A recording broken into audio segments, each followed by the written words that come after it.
Hi, I'm Craig and welcome back to IT Solutions, and today I'm going to show you how you can play your PlayStation 4 on your Mac or your computer, whether it's Windows or Mac OS. Now for this you're going to need your DualShock controller, obviously, because that will be used on your computer with your charging need. Your high-speed internet, which is done through Wi-Fi. I recommend at least 50 megs per second. I'm getting 70 meg in my house. And obviously you need your account for PlayStation 2 when you sign in on your computer. I'll take you this bit by bit because it's a little bit technical, and once it's going and set up, you can play it anywhere you want, whether if your partner is watching TV and you want to play the PlayStation, you can do it on your laptop or your computer or your iMac. It doesn't matter what kind of PC you have, as long as they're most up to date and obviously your internet is speedy enough. Now I'll cut it off here and I'll show you what you need to do first before you proceed on doing this on your PS4. Thank you. Hi, I'm Craig and I'm just going to take you through now how you can set this up. Now, obviously turn on your PS4 and make sure you signed in on your account. To actually get this up and running to work with in conjunction with your internet to play it on a different monitor, what you need to do is if you push up and go to your settings, is next to power there. As you can see, it's how let's just zoom in a bit. Settings, and then you want to go down to where it says remote play connections. Can you see that? Just about there we go. And you want to select that, and in here now this is where all the magic happens with the connection settings. Now you can see at the top there you've got enable remote play. Make sure that's checked at the side, and that's pretty much it. You want to then come back out of that, and then obviously it's all pretty set up in that aspect for your PS4.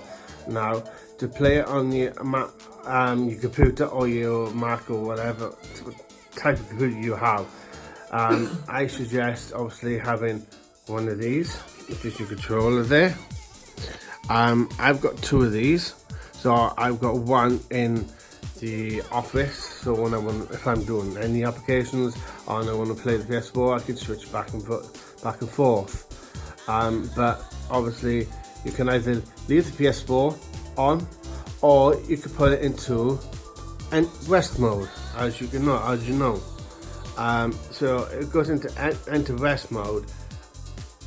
Then it will go into rest mode, and eventually your PS4 will turn orange to tell you that is on.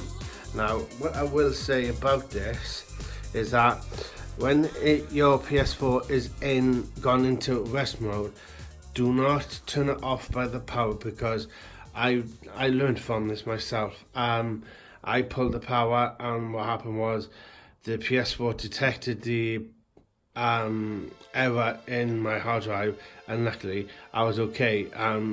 It fixed it, and it was checking for any errors or whether the hard drive was corrupt. So do not pull the power. To actually put it into full shutdown mode, turn it off. But for the aspect of this PlayStation 4 remote play, put into rest mode, because what happens is once this is all set up now, obviously this is set up here, and the application will be installing on the computer. It makes a connection via the internet and wakes it up, and you could play your thingy bob, because otherwise you'd have to sign in on your PS4. Now obviously you need the account there as well for your application on your computer, and you can just wake it up on your controller, the PS PlayStation, as you can see. So this is part one. I'm getting it, bear with me. So then you want to take your controller, whether you got one or two, or you can keep the one in the living room, and then you can take it into the bedroom of the PS4 remote play. Welcome back. This is IT Solutions here, and I'm going to show you now the next step on how you can get your PS4 remote play to work on your computer, or whether it's Mac or Dell or anything. It doesn't matter. It depends on your internet connection really. I would advise 15 megabytes per second. Now bear in mind I'm in my bedroom, but I am hardwired. I'm not done by Wi-Fi. As you can see at the bottom there, it's taking my internet through my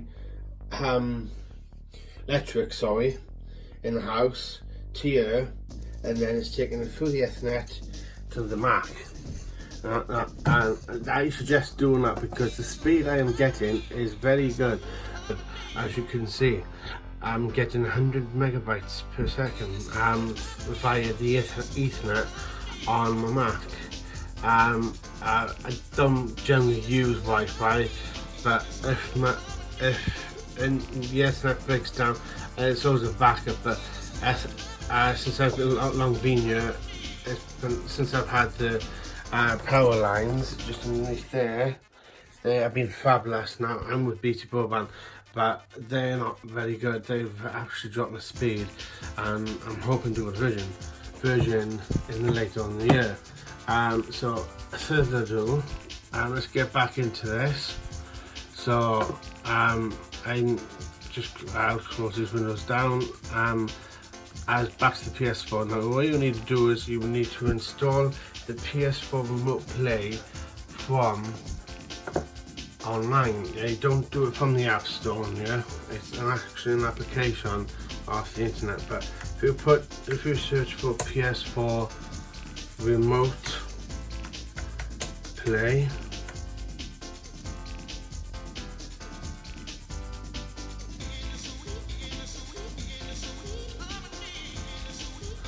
and then you want to go down to the remote play to the very first one, PlayStation Net,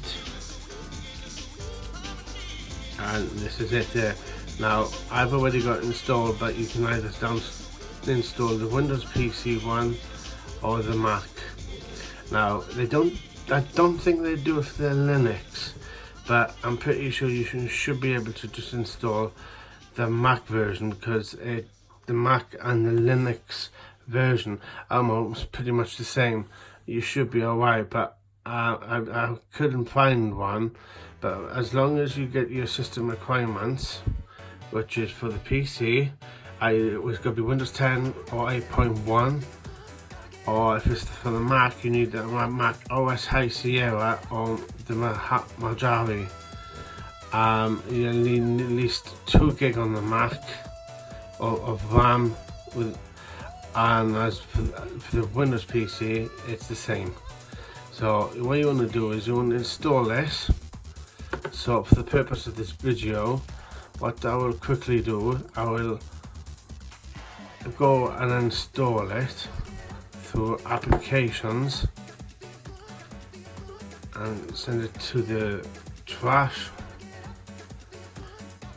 I'll enter my password. This is like a security feature of, this is what I love about Apple products. That's done. You want to download it. That goes to your download folder, and whatever you shortcuts, and then you want to basically open the package there. Send it to your desktop over, so it's easier. Double click, and then this will eventually open the installation of the PS4 Play installer. Now you want to continue that read. Obviously you've got the software license agreement, just continue, and you got to agree to it. You've got the option of your if you've got several partitions of your hard drive on your computer or your thingy, so say you had your games on one partition or the other, you can change the install location to wherever you want it. But I just use my primary one, so install this just will time just for a minute. I've got to enter my password again.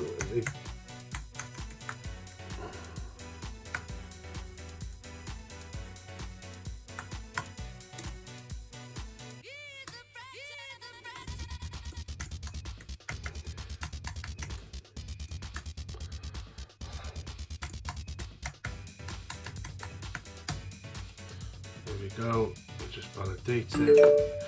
You got the installation is successful. Now close. So that's pretty much it.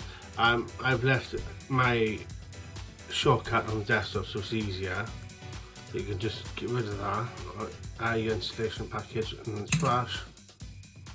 Close that, and I just want to open PS4.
And there we have it.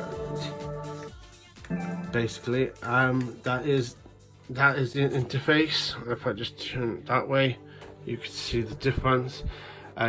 go full screen, and this is exactly as your PS4 would be on your TV compared in the living room to on your either Mac, which Mac are very good.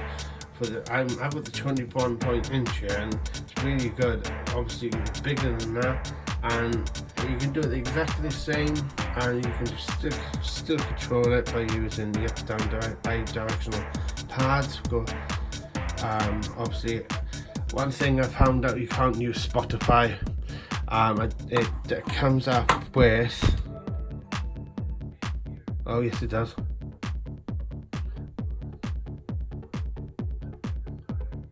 You can maybe play Spotify. Now normally when I've done this, it says cannot display the camera on the screen. As you can see using the PS4, this cannot be used on the PS4 remote play application. It doesn't work, like I've just mentioned. And you need to come back up to this and just press your PlayStation button and the controller and go back. But it's ideal. You got to say, I've been playing Uncharted, and obviously basically I've got all my games I can play. Now I've got SingStar, I could bring my microphone in here, it's powered by USB. You just do the same, and you can do virtually everything. You know, it all works. You can watch Netflix, Prime, and now TV on it. It's good, ideal if you want to watch like a film in bed instead of using the PlayStation, and if you've got an living room. It's just pretty good. Now I've been playing Uncharted, and this will load where I previously played my saved game, and it's ideal because it's just perfect for kiddies. If the kids want to play the PlayStation and the mum wants to watch like Coronation Street and like Haunt or whatever, they can just take your controller, make sure you got your lead put into the back of the USB, and you'll be able to play it. Now there's no delays in this, it's just perfect. And I'm saying, as you can see, there's the game, and obviously, and it's just perfect, you know, and it's just brilliant.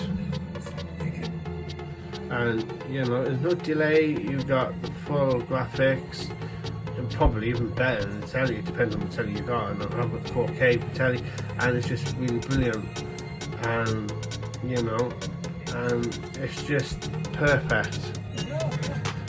And I did have a few delays. I had a bad few when I first installed it, but what I did was I actually closed down my laptop computer, and basically and reinstalled everything and reconnected, and it's just brilliant really. And yeah, that's it. It's all to it really. Great sound, and if you wanted the headphones you can plug them in, and that is it really. You know, you can just play, you know, and there's no delay, as you can say. Graphics is brilliant, especially on that. I'm Craig. I hope you found this informative, and hope you don't get any problems. If you do, please comment below. Let me know, and I can get back to you if you do run into trouble. Please subscribe, turn your notifications on, and like this video. Thank you, bye.